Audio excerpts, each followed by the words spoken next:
Welcome to the Therapy Show podcast. I'm your host, Lisa Mustard. In each episode, I interview a seasoned and knowledgeable talk therapist from the counseling world to glean valuable insights, techniques, and tools that you can apply to your practice and your life. And if you're considering a career in the counseling field or just want to hear about what it's like to be a talk therapist, then this is the podcast for you.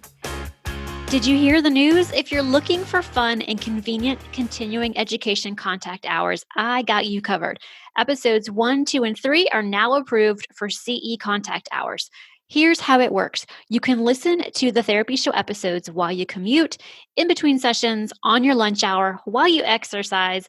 And if you like what you hear and want to get 1 hour of continuing education, just head over to my site, lisamustard.com, click on pod courses, and then click purchase. We think it's pretty simple and easy, yet if you have any issues with your purchase, just send us an email. Today's episode is all about being a therapist with many interests. Is that you? Well, if so, welcome to the club. Pull up a chair and get comfortable.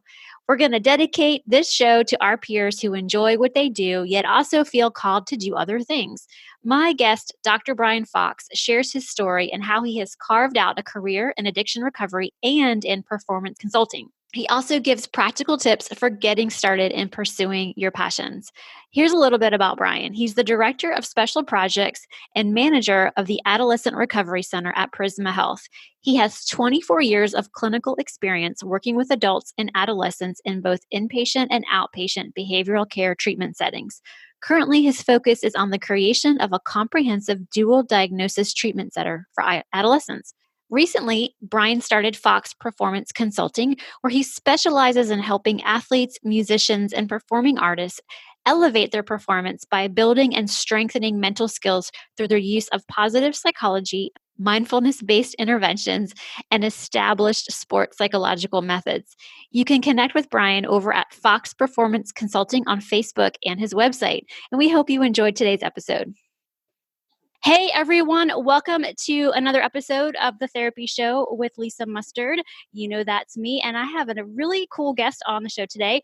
Bryan Fox and I go back we were just trying to figure it out, about 11 years or so when we first met when I worked for the Addiction Recovery Center as a family therapist in the adult program.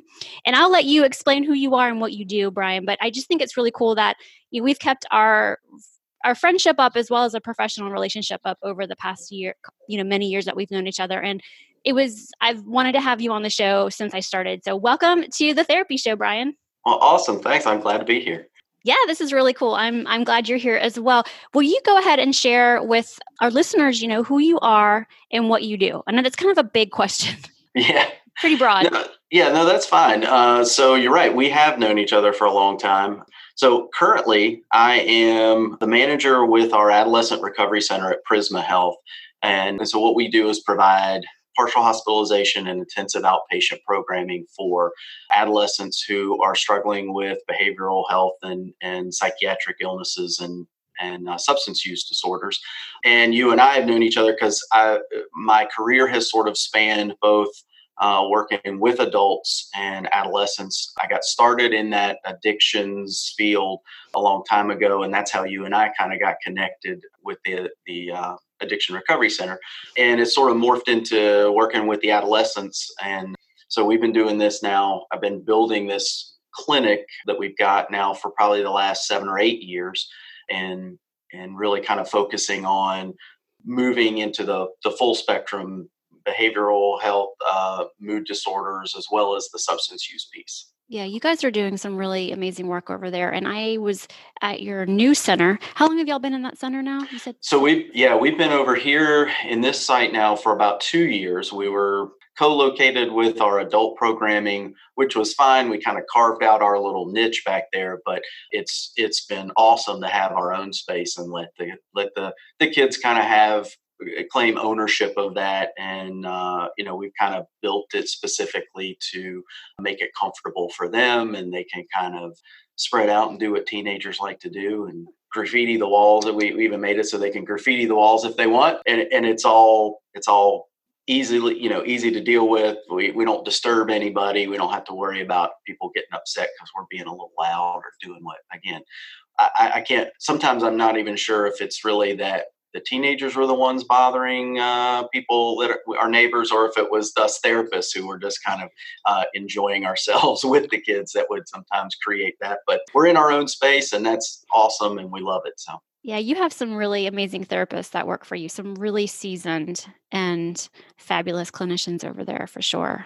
So, I've been very fortunate yeah, to have some people, and they love doing this kind of work, and I think that's the big thing. You can't. That's the piece. I can help train somebody with all the skills, but you gotta love this population and love all that comes with it, and truly. they absolutely do. I've been very fortunate to work with some fantastic people, yourself included, Oh, thanks. over the course of my career. So. Well, thank you. I appreciate that plug. Thanks, Brian. So, can you share with the audience, how did you decide to get into this field? How did you decide to become a talk therapist? Yeah, this wasn't my first choice. Probably from the time I was, gosh, I don't know, maybe as early as elementary school, I was just sure that I was going to be a lawyer, and I was going to, but growing up, as I know a lot of people I've talked with in this field, I was the guy that people just sort of naturally came to when they had an issue or a problem. I tended to be a pretty good problem solver. I can sort of synthesize a lot of information. I listen fairly well, although my wife and kids might argue with that one. So originally I was going to go into the legal field, and I literally took my first couple of courses in undergrad in political science and hated every minute of it. Just knew that was not the part of that field I wanted to be a part of. And my mother was a guidance counselor, and we had sort of talked about that as a fall back if something didn't work out with the legal stuff. So I took a couple of psychology courses and absolutely fell in love with it. And then at the same time, I was taking a lot of courses in exercise science because I wanted to do that as a little bit of a minor. And I met a professor when I was at Furman who was a sports psychologist, and it really that sort of brought together the two areas that I really loved. And so then I was like, okay, I'm going to be a sports psychologist. That's what I'm going to do. And I was at home during a summer break, and I met with a psychologist in my hometown just to kind of pick his brain about what I needed to do. And he gave me probably the best advice and said, go get a degree in counseling, get those skills, because that's the one thing that no matter what you do with psychology, if you don't have those skills, you're gonna lack in what you're doing. You're not gonna be as happy, and you're gonna need that. So go get that now. It was the best advice I ever got, because I had not thought about going in that direction at that point. And he said, once you get that, then you can go and do a lot of different things, because that's going to give you the basis to work in a lot of different fields and or areas in this type of field. And so I came to South Carolina and was looking at a couple of different programs and came here to do a counseling degree. And I did rehabilitation counseling because I'd had some experience with some friends and some family members who struggled with addictions and things like that. And I had not dealt with that, but it sort of fascinated me what they had to go through. And I just thought, well, that's an area that we need more people in. And when I got there, what I didn't realize, and this is definitely sort of the God thing at work, when I got into that program and started really looking at addictions, it fit with my personality and the way I sort of naturally saw myself. Back in the day when I was first coming in, the addictions field was very, there was a lot of confrontation. There was a lot of deal with, hit some of the denial straight on, be, much more of a solution focused, get to the heart of the matter. And there was a lot of educational side of that that I was doing. And it just sort of fit with what I liked about this field. And I think part of me that wanted to be the lawyer also wanted to kind of be a little CSI. And I liked sort of trying to figure out the puzzle. And in addictions, because the denial can be so strong and there's so much guarding against what's really happening, and people don't always understand that, and they're not necessarily doing it on purpose, but there's so much of that you're having to really kind of dig in, develop that discrepancy, and use the what, as I call it, use those CSI skills to kind of take bits and pieces and put the bigger picture to help that person kind of see what's really happening, because they're not seeing the full picture. And that seemed to fit with what I really enjoyed with doing this. So I guess to make your this long answer even a little longer is that, I kind of fell into it. I definitely got pointed along the way by some good mentors, but it also seemed to, I walked a path that just seemed to fit with my personality. I gotcha. That makes total sense. And I like your saying that you were like a detective, because that's kind of how I felt growing up. I was always curious about, what just happened there, and why did that person make that face when they walked away from that conversation, but doesn't make that face when they walk away from somebody else. It's like you just start to pick up on clues, and you start it's like curiosity. And I always say I'm just really curious and observant. And Billy, my husband, likes to say, "No, you're just nosy." You say, it's funny you say that. I before coming on, I thought, do I say what I really kind of feel sometimes, is that I do think those of us in this field kind of have to have a bit of nosiness. Like we kind of have to be okay with digging in and asking some sometimes difficult questions and really wanting to know all that. It is out of a genuine curiosity and wanting to help people, but there is an element of that, like I want to be positively nosy about what's going on in a situation to try to help, Right. Move it in a positive direction. So. Yeah. And within the context of what it is that we do, with we have confidentiality, and we have HIPAA, and we have ethics, and we have this clinical relationship that we are developing with our clients or patients. It's not like you and I just walk down the street and we're just nosy into people's lives.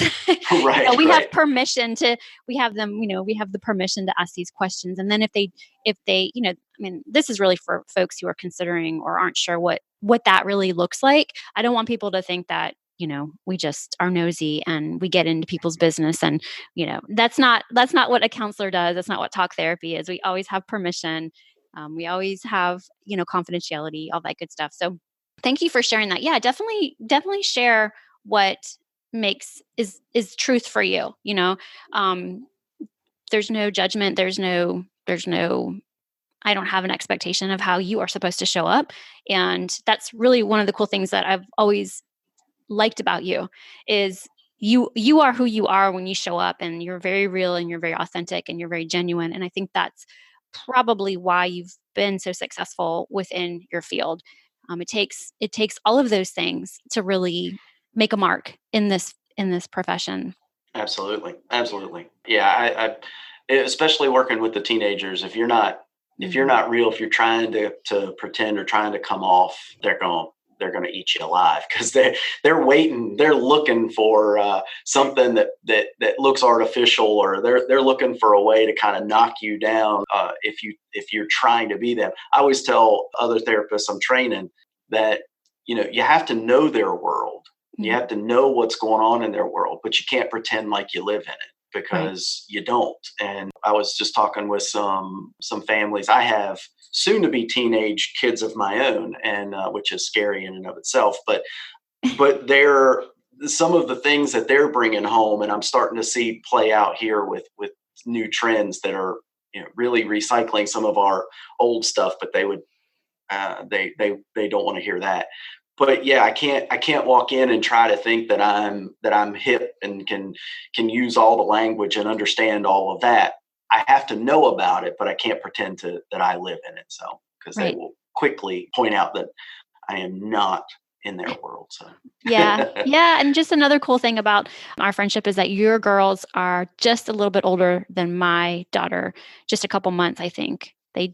they're around the same age. So I Mhm. follow you guys on Facebook and I'm like, oh, look at them. Look what they're doing. And I show my daughter, I'm like, look what these girls are doing. Do you, she's just like, enough mom, enough mom. But I think that's really cool. I get to kind of see you guys and living your life. And it's really neat to see what your girls do. They're very inspiring. Oh, well, thank you. Thank you. Yeah. Okay. So one of the things I wanted you to talk about today is how you have taken your skill set and your passion and pivoted it into I don't want to call it a side thing, but how would you describe your consulting business that you've created? Yeah.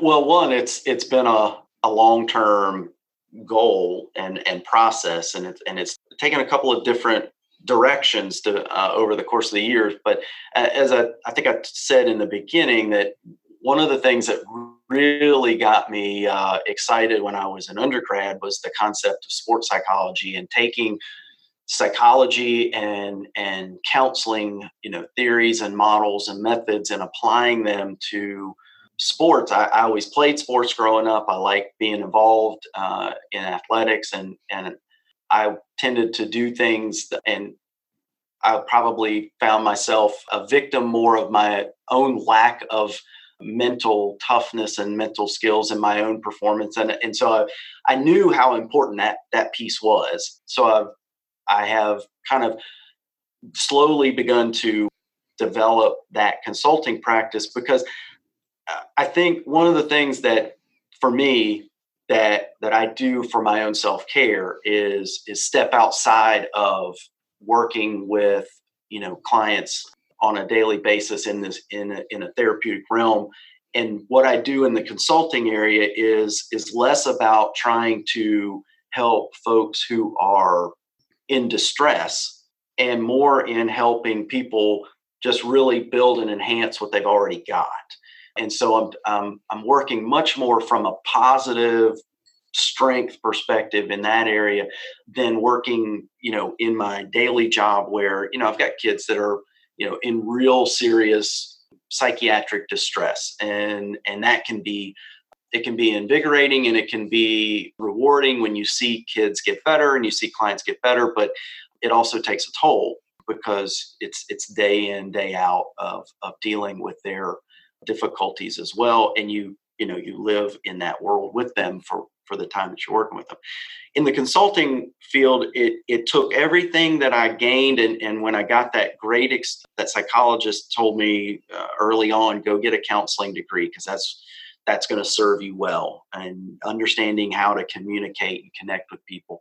And so I try to take a lot of the things that I've gained over my career here, but apply it to folks that are trying to elevate their performance, who may, they may have physically perfected a lot of things, but their performance could still get even better, or they could overcome some barriers by really enhancing the mental side and practicing and developing mental skills the same way they do their physical skills. And I've seen that play out in a lot of different arenas. And so I've always loved doing that piece. And so I formed a group with a couple of practitioners several years ago, and we did a few things and it really kind of energized me. Those folks all had full-time jobs as well. And so they kind of ended up going in different directions. And so I just decided, you know what, something I'm real passionate about, something that I feel like I have a lot to contribute. My own kids now are getting into the world of dance and musical performance. And so, there's very much a, performance artist, or I've begun to refer to them as artistic athletes, because my daughter, I can guarantee you, my daughter that dances very seriously is every bit the athlete of anyone else. I watch what she does and know that even at my height of physical performance, I couldn't do half of what she does. So, I got really interested in the areas of mindfulness and positive psychology many years ago, and just see the benefits that can bring to. And again, it's not necessarily trying to fix a problem as much as it is enhance and build on what's already there. And I tell people I'm really more like a personal trainer or a strength coach for your mind than I am trying to fix something that's wrong. Mm-hmm. Right. And so that's what I love about sort of pivoting a little bit into this consulting role, because it feels less clinical, and it's much more, I think it applies to a broader range of people. Anybody can benefit from this kind of work.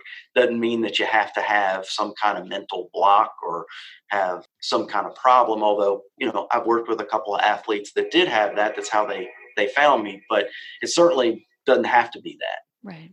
Right. That's really cool. So who would you say is your ideal client or your ideal customer?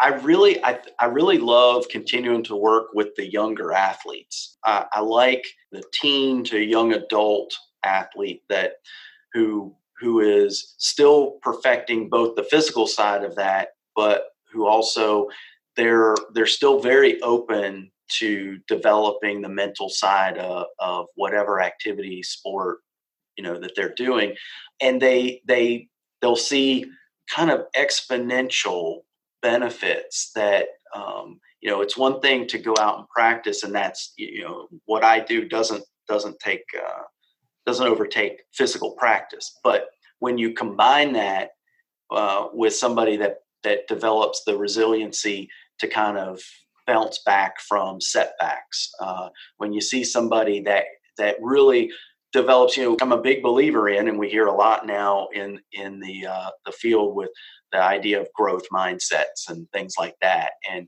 seeing a kid who's maybe spent a majority of their athletic career kind of just trying to beat out the next guy, and then shift that focus into the only person you're really competing with is yourself, and understand that mistakes are opportunities to learn, and taking that approach, you just watch that performance just kind of just blossom, and new possibilities open up, and it invigorates them to play more sports, or try new things to I really like that. And so my ideal right now would be those folks that are still in, kind of in those formative years of a sport or an activity, dance, with, musicians. I have not had the opportunity to work with a lot, but I have worked with a couple of musicians and singers who just had some stage fright kinds of issues and needed to learn how to manage and basically just reframe that anxiety everyone feels into something that boosts performance, as opposed to something that, it's not a signal that anything's wrong. Maybe it's just a signal that your body's really ready to perform. And so, those kinds of folks are the folks I really like working with. Yeah, that's really cool. I didn't think about it like that, This episode of The Therapy Show is sponsored by my favorite fitness apparel, Zaya Active. I recently discovered Zaya Active when I went looking for high quality and premium workout clothes. Just like those luxury store and catalog brands, yet I wanted a budget-friendlier price tag. I love this brand because, number one, I live a very active lifestyle. I hit the gym about 5 days a week, plus I love to go for runs and long walks, which I consider to be my very important self-care and podcast listening time. Plus, the endorphins I get from my workouts keep me in my happy mental space. The clothes stay put, I'm not constantly pulling on my leggings or tugging on my sports bras, and they accentuate me in all the right places. And number two, when I work from home, I love to be comfortable in leggings, also known as yoga pants, and a tank top. Plus, I can transition to running out the door to pick up our girls or run errands while still looking put together in my athleisure styles. My favorite workout leggings are the light and tights, and my favorite everyday wear are the everywhere pants. I literally wear them everywhere, every day. I can even wear them to business meetings or client consultations. I can dress them up or down easily. Want to learn more? Head over to lisamustard.com and click on the Activewear page. You can learn all about Zaya Active, the mission, the clothes, and see if they are a fit for you and your active life. From weight training to running to Zumba to yoga to CrossFit to bar to walking to tennis, Zaya Active has you covered. And don't forget about the active men in your life. They have an amazing men's line, plus clothes for active kids too. That's Zaya like papaya active. So see my site for all the details.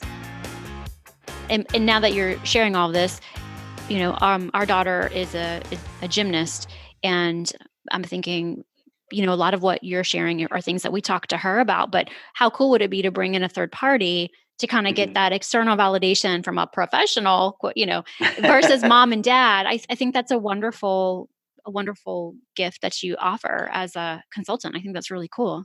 Yeah. And I do, I try to spend a lot of time when I work with somebody, it's almost like a train the trainer kind of mentality with the parent too, because you're right. And it's true with my kids. So I do this for a living, but if you came and said the same thing to one of my daughters that I say, it means more coming from you than it does me, because I'm dad and, I'm just dad. So I do think I've worked with some parents who, maybe dad was the coach and felt like, I'm a coach for my kid and that works out, and they're a little resistant to the idea that, somebody else is going to make an impact. But that's exactly right. It comes, that third party. I may not be saying anything different than what mom or dad are saying, but because they're hearing it from somebody else who doesn't have the same interests at heart, all of a sudden it has some impact and it makes a difference. And sort of helping parents understand too, sometimes, particularly as they get a little older, it's tricky to be a sport parent, because you got to be parent first and coach second. And sometimes that line can get blurred. And so helping parents figure out the best way to encourage kids and help them continue to build those skills without becoming overbearing and focusing on wins and losses and things like that, focus on the controllable things and encourage. Somebody a long time ago who wasn't a sports psychologist, but who shared with me something that I say to parents all the time. The most important thing that any sport parent can say to their kid is, I love to watch you play. Not anything about your performance or how to get better or anything like that. The most important thing a kid needs to hear from mom and dad is, I love to watch you play. Whether you win, lose, whether you stand in the outfield and pick dandelions versus, catching the ball. That's what they need to hear from you first. So I spend a lot of time with parents kind of helping them figure out where that sweet spot is to help their kids get, love the sport and stay involved and get better. So. Yeah. And I don't know about you because you're a dude, but when I watch my daughters, or both of them now, when they are competing or performing, I can't help it. I just my eyes, I just start to tear up, and I'm overwhelmed and proud that they're even out there doing what they're doing. And it just fills me up with so many feelings that they look over at me and they're like, why is she crying? But I'm just so proud. And I think my husband feels that as well too. He doesn't cry, but the first gymnastics meet every year, I'm like in the stands and I just need tissues. And then the first ballet performance that the other one is in, it's really something. And you're right. You have to balance that parent coach thing. It's tough. The other day I made the call for my daughter. I said, you're not going to practice today because you're getting a cold and I don't want it to turn into something worse. And, the other part of me is like, well, you pay for her to go to gymnastics 3 times a week and she's got this coming up. But I was like, no, as a parent, I'm going to say, no, you're staying home today. Right. And again, that I would always say, your parent first, and that's your primary responsibility and objective. So absolutely. But yeah, I agree with you. The sense of pride that I feel when I watch my own kids, everybody always talked about it. And I don't think I ever really understood it until you have your own. But yeah, I'm watching, my own kids do things that I don't know that I ever could have done. So it is an awesome experience to watch that. And then, I've talked to a lot of different parents who they feel that, but then there's that internal coach piece that, the kid comes off the floor and they're proud as they can be, but they can't help but tell them, if you'd have just done this, you'd have hit that piece and maybe you'd have, gotten a tenth more of a point or something like that. And those are the kinds of things that from a sport parent and I find that because I work more with younger athletes and teenagers in particular, really that I'm working with both, just like I do in my quote unquote real job. Anytime you're working with teens and kids, you're working with the parents too, Oh, and just yeah. figuring out what can we do a little differently. It's not about pointing fingers and saying you've done something wrong, but Right. how can we do things differently to get the outcome we all want? So, Right. Yeah. Always kind of working towards progress, yeah, absolutely, and not, you know, if we want things to be better, we usually have to try different things. So I absolutely, agree with you. absolutely. I think it's really cool. So if somebody was listening today and they were thinking, I would like to get into this, consulting world, what would be some steps you would suggest they take to move in that direction? Well, the path I took was a little probably a little different than most. I kind of went back and got a degree that was, in school after I got my counseling degree. I went back in and got a degree with a focus on sport and exercise psychology and things like that. But I think for me, I don't think it takes that. That's what I did. That was the path I chose to do. But I think if it's something that you want to do, I think the main thing is it's about knowing what you're passionate about, knowing what where you want to be, and finding that niche and figuring out what expertise do you have that you can help. I think it's, you say it all the time. Where do you bring value? Where do you take what you do and your knowledge base, and how can you help other people and provide value, maybe in a completely different perspective or way than traditional. I mean, I look at you and I think about how, inspirational it is for you, for somebody to see that you've taken your expertise and doing something like this podcast and some of the other things that you do that aren't sort of what you would traditionally think of as, okay, if you're a therapist, here's the next thing. It's got to be private practice, or it's got to be whatever. Right. You found a different way to add value and really enhance your own career. And I think that's, for me, that's kind of, I've taken sort of the same, some of that same approach of what do I really feel like I have to offer, and try to reach out there and do it.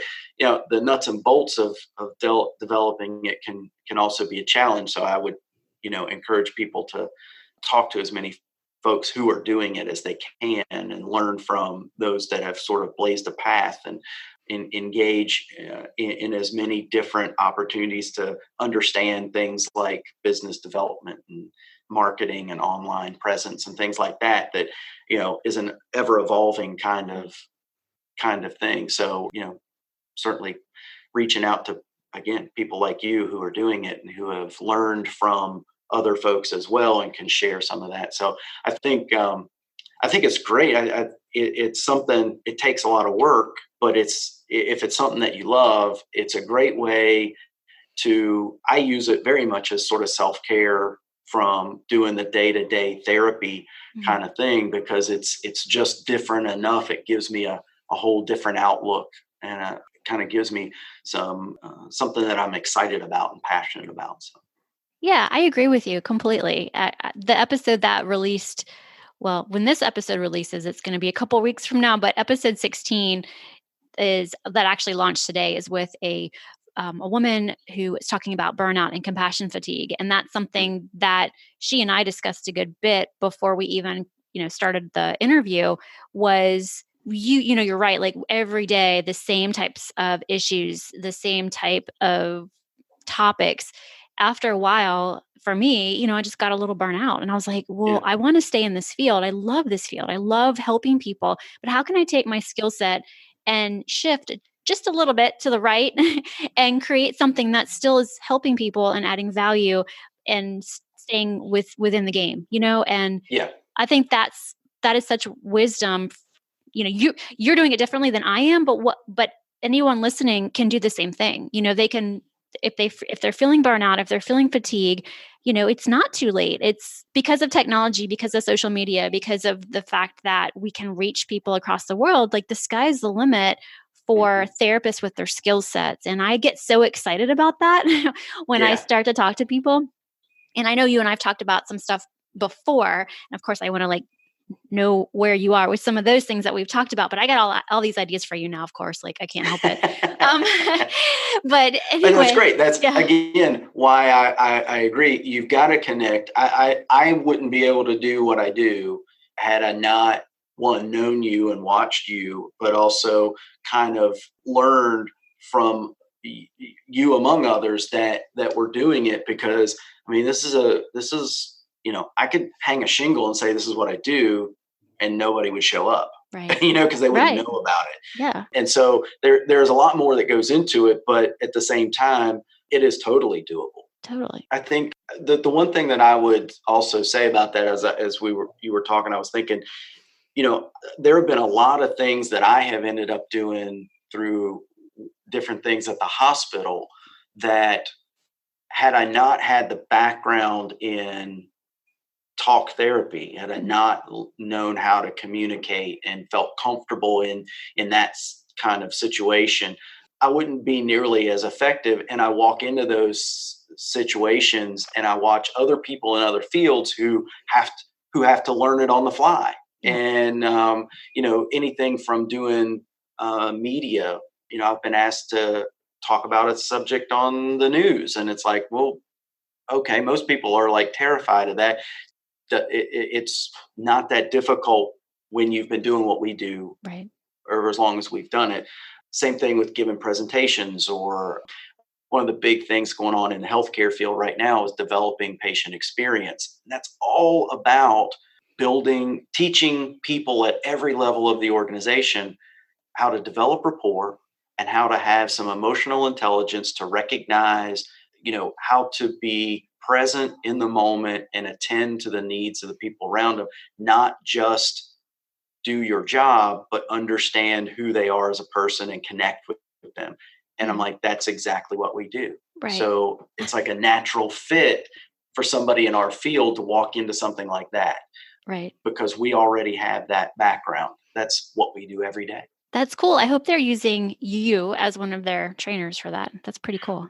Yeah, I've had the opportunity to do some things. It's really cool. And somewhere down the line, if more opportunities like that come about, that would be another pivot that Right.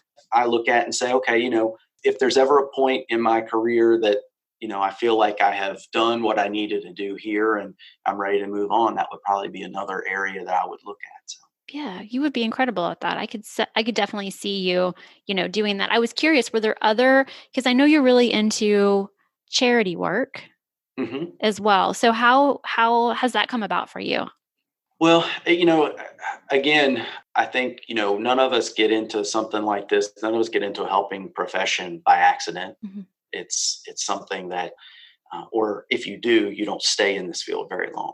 So I've always wanted, to help. I've always felt like, there was a higher purpose to being on this earth, and that helping other people and giving back. I've been very fortunate. I've lived a very fortunate life. I've been given a lot of opportunities, some of which I certainly have earned, but a whole lot that I have just simply been fortunate enough to be given. So I feel like at some level I need to give something back to the community beyond what I do. And that's another way to sort of, I look at some of the charity work that I do.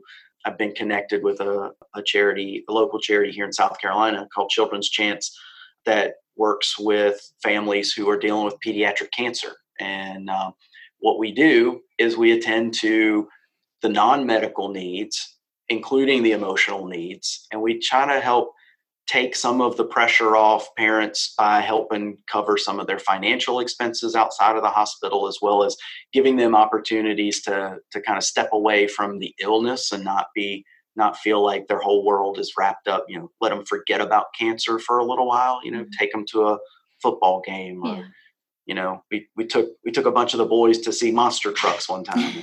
It's just an opportunity for them to have a good time and forget about cancer for a while. And what I love about that is it fills you up. It renews your spirit a little bit, and it's another way that even though sometimes it's hard work and takes a lot of time, it's time that I walk away from feeling better about, and it, I believe, makes me better at my job because I'm not getting burned out as quickly. I've been there too. I'm like you.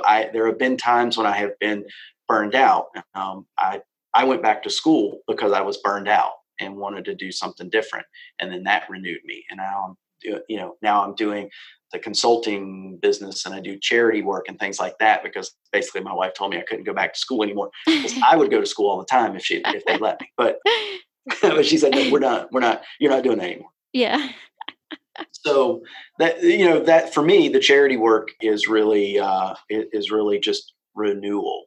Mm-hmm. So it's what I feel I need to do for the greater community, but I need it for me too. So yeah, well, that's really wonderful. I'm grateful that you're so involved and you're doing such amazing work. And I hope you're taking them to some Clemson football games so they see. Well, I'm just kidding.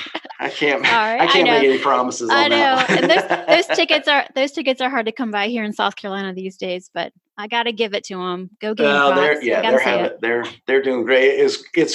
It's great to be a Clemson fan. I root for Clemson anytime they're not playing Carolina. So. Right. Yeah, no, I hear you. I totally get it. Well, is there anything else that you want our listeners to know about what you do, how they can reach you if they're curious to learn more? What would you like them to know?